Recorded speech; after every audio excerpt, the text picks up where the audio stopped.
Magandang araw mga ka-VSC! Sa vlog na ito, dadalhin namin kayo sa isa na namang matagumpay na kwento ng pag-unlad sa tulong ng makabagong teknolohiya sa pagsasaka. Ngayong araw, samahan nyo kami sa Tayab, Barangay Tablac, Candon City, Ilocos Sur, kung saan isang aktibong cooperative ang nag-avail ng aming promo package para sa Shinong Rice Mill Machines.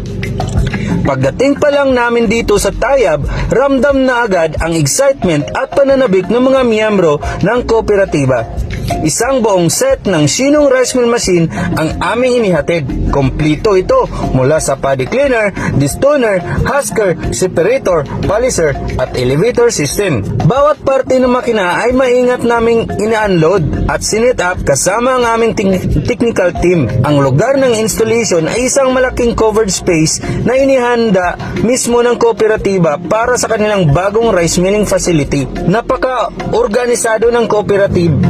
Talagang handang-handa sila para sa bagong hakbang ng kanilang agrikulturang negosyo. Matapos maikabit ang lahat ng components, agad naming sinagawa ang demo at testing ng makina. Dito na nagsimula ang kasiyahan ng mga miyembro. Habang umiikot ang makina, mapapansin ang smooth operation nito mula sa paglilinis ng palay, pagtanggal ng ipa, hanggang sa kuminang ang final output ng bigas. Wala na rin mga bato-bato at less broken pa. Talagang high quality ang aming rice milling result at napansin agad ito ng mga miyembro. Grabe ang ganda ng resulta ng Shinong. Pulido ang bigas, hindi bugbog at hindi broken rice. Mabilis pa ang proseso. Talagang worth it ang pag-avail ng promo ng VSC. Kasunod ng demo ay sinagawa naman ang masinsinang training para sa mga operator at members ng cooperative. Tinuturuan namin sila kung paano gamitin ang bawat parte ng makina, paano ang tamang calibration, pag-maintain at maging ang basic troubleshooting. Sinigurado ng aming team na confident at knowledgeable ang kanilang mga operator bago namin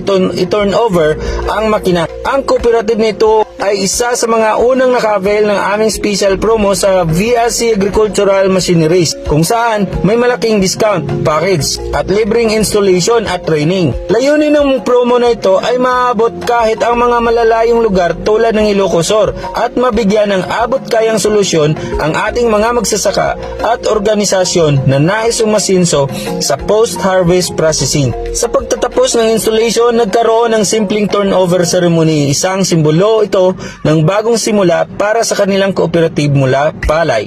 Ngayon ay kayang-kaya na nilang email ang sarili nilang ani at magbinta ng direktang bigas na may mas mataas na kita.